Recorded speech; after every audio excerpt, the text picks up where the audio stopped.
আমাদেরকে বের করে প্রতিটা কাকে আমি যাকে বলছি যে উনি ফ্যাসিবাদী তাকে নিয়ে আমি ঘৃণা না ছড়াই, আমি কি করব তাকে নিয়ে আমি রিসার্চ করব, করে দেখাবো যে দেখেন উনি কি বয়ানটা তৈরি করেছেন, কি ভয়াবহ বয়ান, এবং ওই বয়ানের মাধ্যমে আমার আপনার অধিকারগুলো এই স্বৈরাচার কেড়ে নিয়েছিল।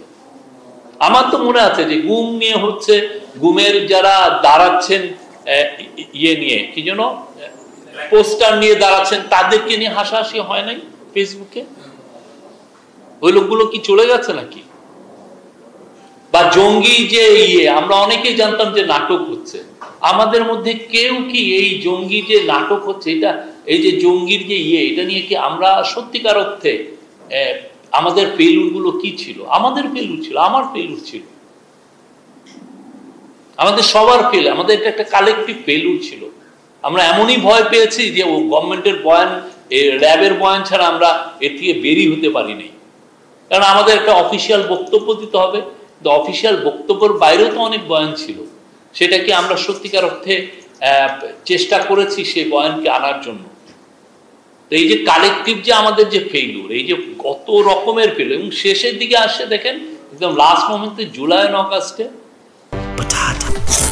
বাছাই করা আলু আর স্পাইসি সিজনিং এ প্রাণ পোটাটা চিপস নাকি বিস্কিট খেয়ে বোঝে নাও। কত কত লোক মারা গেল, এবং তখন দেখা যাচ্ছে অনেকে এসে বারবার বলতেছেন এদেরকে সন্ত্রাসী বলতেছেন, এদেশকে দুষ্কৃতকারী বলতেছেন, মিসক্রিয়েন্ট বলছেন, দুর্বৃত্ত বলছেন। পুরো 1971-এ আপনি যদি পত্রিকা খুলে দেখেন, এই বয়ানে পাকিস্তানের মিলিটারি আমাদের ফ্রিডম ফাইটারদেরকে বলতো, এবং ওইটা প্রেস রিলিজ দিত। সেই প্রেস রিলিজগুলো আবার আমাদের পত্রিকাগুলো যখন ওই তাদের তো কোনো ফ্রিডম ছিল না, তখন ওরা এই বয়ান লিখত। ওই অনেক লোক তো এরা আছেন। তো আমাদের এদের কি করতে হবে? আমাদের করতে হবে যে তার এভিডেন্সটা আমরা নেই, যারা যারা এই কাজ করেছেন এভিডেন্স নিয়ে আপনি বই করে ফেলেন যে না ইনার নামে এই আছে। আবারও বলছি, কারো নামে কোনো ঘৃণা আমরা যেন না ছড়াই। আমি জাস্ট আমার কাছে এভিডেন্স থাকবে, দেখেন উনি এই কাজটা করেছেন। আপনি যতক্ষণ খালি বলবেন ফ্যাসিবাদী ফ্যাসিবাদী, এটা একটা ছেলে খেলা, একটা বাজে ওয়ার্ড হয়ে যাবে, এটা কোনো ফালতু ওয়ার্ড হয়ে যাবে। কিন্তু এর পিছনের যে কাজের যে কাজটা আমাদের করতে হবে, কাজটা হচ্ছে আমরা ভালো রিসার্চ করে কারা কারা ইনভলভ ছিল, কারা কারা এই বয়ানগুলো তৈরি করছে, কারা কারা আমার অধিকার, আমি কেন এদের মুখ উন্মোচন করতে চাই, আমার তাকে পানিশমেন্ট দেওয়া আমার উদ্দেশ্য না। আমার উদ্দেশ্য হলো সে আমার সিভিল লিবার্টিস, আমার যে ফ্রিডমটা সে কেড়ে নিয়েছিল, এটা একটা ভয়াবহ অন্যায়। এবং সে এমন ভাবে বয়ান করেছে তাতে ওই গভর্নমেন্ট মনে করেছে যে আমাকে খুন করাটা তার জন্য জায়েজ। সে খুন করার বয়ানও অনেক সময় তৈরি করে ফেলেছে।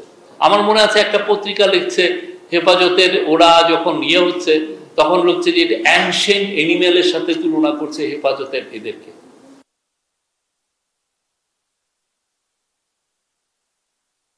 অ্যানিমেলকে তো মারা যায়, ঠিক না? মানে আপনি কি ওই ইয়ে আপনি বয়ানটা তৈরি করতে চাচ্ছেন?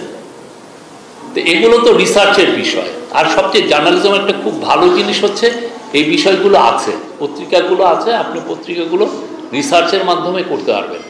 এবং ওইটা আমাদের এই জন্য জানা উচিত, এই জন্য রিসার্চ করা উচিত কি হয়েছে সেটা না, যাতে আমরা ফিউচারে আর একটা ফ্যাসিবাদী সিস্টেম না তৈরি হয়। আমরা যেন আগেই সবাই সতর্ক হয়ে যাই, বা আমি যখন শব্দ চয়ন করছি, বা আমি যখন লেখালেখি করছি, বা আমি অ্যাজ এ গভর্নমেন্টের অফিসিয়াল হিসাবে আপনার সাথে যখন ইন্টারাকশন করছি, আমি যেন ওরা যেই ভুলগুলো করেছে, ওরা যে ভয়াবহ অন্যায়গুলো করেছে, আমি যেন সেটা রিপিট না করি।